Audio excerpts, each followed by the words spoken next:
Bonne manière à l'âge de 12 ans. Voici 12 règles à maîtriser.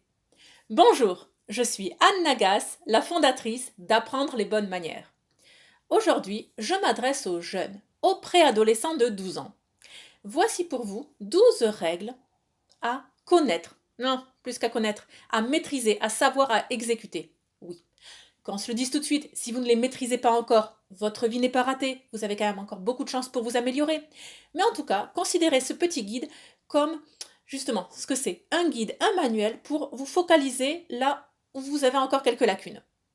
Première chose, mangez les frites avec les couverts. Oui. Qu'on se le dise bien, si vous êtes en bord de plage et qu'il y a une barquette de frites, oui, vous allez les manger avec les doigts. Si vous êtes au McDonald's, au Burger King, bien sûr. Mais sinon, si vous êtes au restaurant et que vous commandez, vous recevez des frites, vous n'avez pas à demander la permission à vos parents de les manger avec les doigts. Non, à 12 ans, c'est sous-entendu, vous le savez, on le mange avec les couverts. Deuxième règle, le fait d'accepter qu'il y ait des règles différentes pour vos frères et vos sœurs. Oui. Ce n'est pas tout le temps la même chose pour tout le monde. Si vous avez 12 ans, vous avez des frères et des sœurs plus grands ou plus petits, acceptez le fait qu'il y ait des règles différentes en fonction de l'âge, en fonction du sexe, en fonction de la personnalité, des capacités intellectuelles et physiques de chacun. Oui, ce n'est pas une injustice, non, c'est de la pédagogie, c'est comme ça. Acceptez les règles de vos parents. Et ne les contestez pas, n'essayez pas tout le temps de les heurter, de vous comparer à vos frères et sœurs. Non, faites confiance à l'autorité de vos parents. Troisième chose, le fait de savoir ranger ses chaussures et ses chaussons. Oui. Alors, pour notre fils de 5 ans, il y a un chausson dans le salon et l'autre dans la chambre. On se demande même comment a-t-il pu les séparer, parce qu'il marche avec un chausson. Bon, à 12 ans, non, ce n'est plus possible. Les chaussures et les chaussons doivent être rangés. Je ne sais pas si chez vous, vous avez un placard où vous les faites dans l'entrée ou un compartiment pour chacun. C'est fonction selon chez vous, mais on n'a plus à vous le rappeler. Vous le savez tout simplement. À un moment, vous passez vos chaussons, à un moment, vous passez vos chaussures, mais il n'y a pas à chercher l'un ou l'autre à travers toute la maison. Et on n'enlève pas ses chaussures et ses chaussons avec un mouvement de pied, on enlève ça avec un talon et ça valse à travers toute la pièce et ça tache le mur au passage et on s'en débarrasse. Non. À 12 ans, vous êtes déjà des grands. Quatrième règle, la valse du retour à la maison. Cette valse est fonction de vos habitudes, quels sont vos rituels chez vous. Quelle est-elle? Chez nous, par exemple, pour notre petit garçon de 5 ans, je le précise. On rentre à la maison, on enlève les chaussures, on met les chaussons, on enlève le manteau, on le suspend au crochet, on dépose son cartable, on enlève les boîtes pour le goûter, on les amène à la cuisine, on va se laver les mains avec du savon, etc. Et seulement après, ils peuvent aller jouer. Pour vous, à 12 ans, vos parents n'ont pas à vous rappeler cela. Vous devez le savoir, ça doit être une routine. Voilà, vous êtes des grands à présent, vous avez 12 ans. Cette routine, cette valse du retour à la maison, vous devez la maîtriser. Au cours de la journée, il y a d'autres valses ainsi pour différents moments. Aussi, c'est à maîtriser. On n'a pas à vous guider sur chaque étape. Et donc, vous lavez le pouce et vous lavez l'index et vous lavez le majeur, vous lavez le... Non, c'est bon. Vous devez maîtriser cela. Cinquième règle. Vous saluez les parents de vos copains. À la sortie de l'école, le matin en arrivant, à un anniversaire, lorsque vous les croisez, voilà, vous n'avez plus à jouer le timide. Que vous soyez timide à l'âge de 5 ans, c'est normal. À 12 ans, on salue bonjour monsieur, bonjour madame. Et ensuite bonjour Paul, bonjour Sophie. Voilà. On salue, on ne les ignore pas. On salue les parents de ses amis. Sixième règle. Être prêt pour 15 heures. La baronne sortit à 17 heures. Non, écoutez, 15h, 17h, peu importe, c'est pas la question. C'est le fait de pouvoir s'auto-gérer.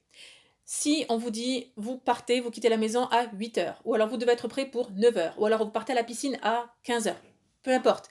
Enfin, on s'attend à ce que vous puissiez être ponctuel. Vous gérez ce que vous avez à faire, c'est-à-dire passer aux toilettes avant de partir, avoir son sac de prêt, être habillé, être réveillé, être coiffé, être prêt et vous gérez vous-même votre temps pour être ponctuel et à l'heure où vos parents vous ont dit on part, vous partez. Et c'est pas vous qui ralentissez toute la maisonnée.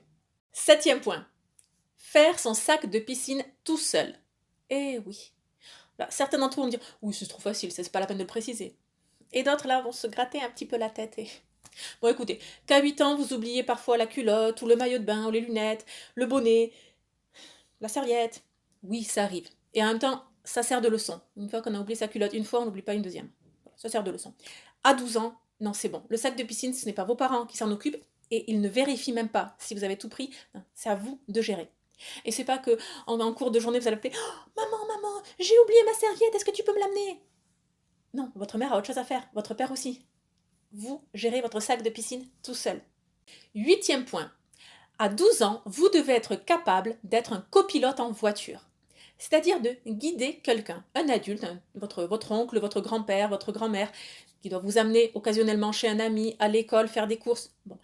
Et vous connaissez globalement les routes autour de votre ville et vous devez être en mesure de guider cette personne, d'anticiper. Là, il y aura un feu rouge, ici, il faudra tourner à gauche, au rond-point, tu continues tout droit. Anticipez cela. C'est pas si facile que ça, mais à 12 ans, on s'attend de vous à guider les personnes par anticipation. 9e point, ne pas mordiller les stylos, les crayons de couleur, les règles, les quoi que ce soit.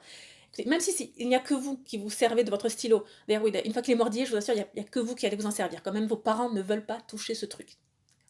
Écoutez, non, voilà, on ne mordit pas ces affaires. Là, prenez sur vous, maîtrisez-vous. Je vais même vous dire, prenez un chewing-gum. Non, certainement pas. Mais voilà, on ne mordit plus ces affaires à 12 ans.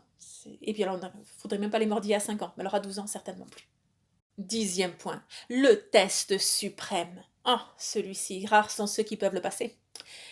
Être dans une salle d'attente, chez un médecin, un dentiste, peu importe où d'ailleurs, seul pendant 15 minutes sans téléphone portable.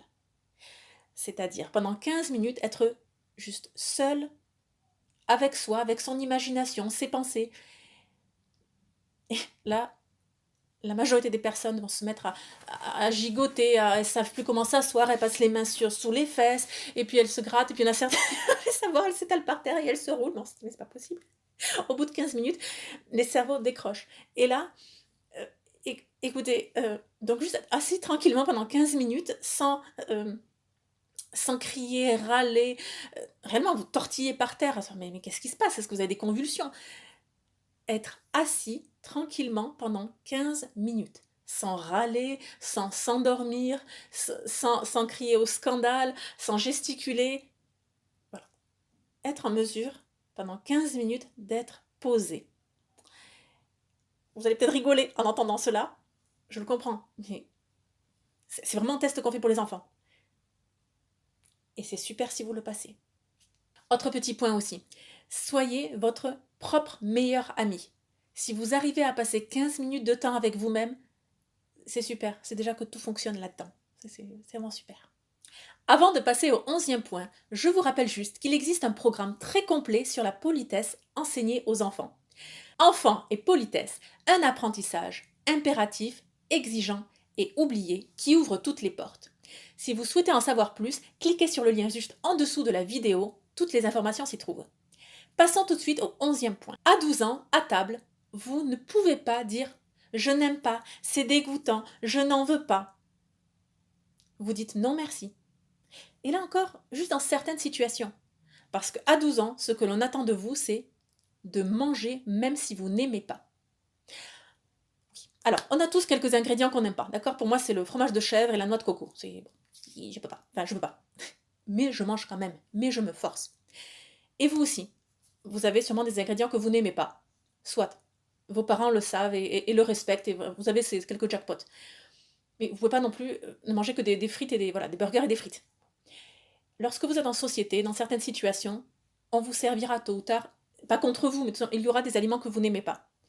À 12 ans, vous avez déjà suffisamment de politesse pour manger même si vous n'aimez pas. Si vous êtes allergique, c'est totalement différent. Là, je parle juste des goûts. 12e point.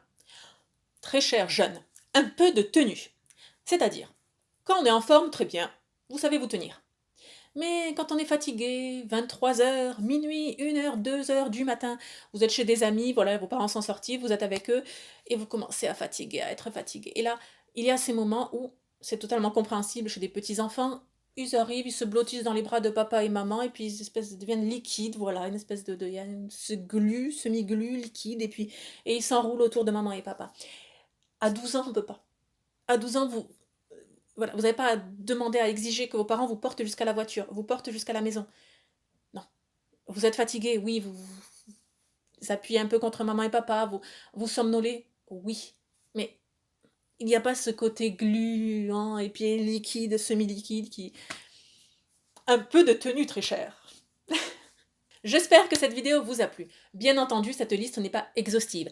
Considérez cela comme un manuel, un guide pour vous améliorer sur les points où vous êtes un petit peu faible. Bien, on se dit à très bientôt. Abonnez-vous à la chaîne YouTube pour ne rien manquer. Et surtout, n'oubliez pas, la bienséance fait la différence.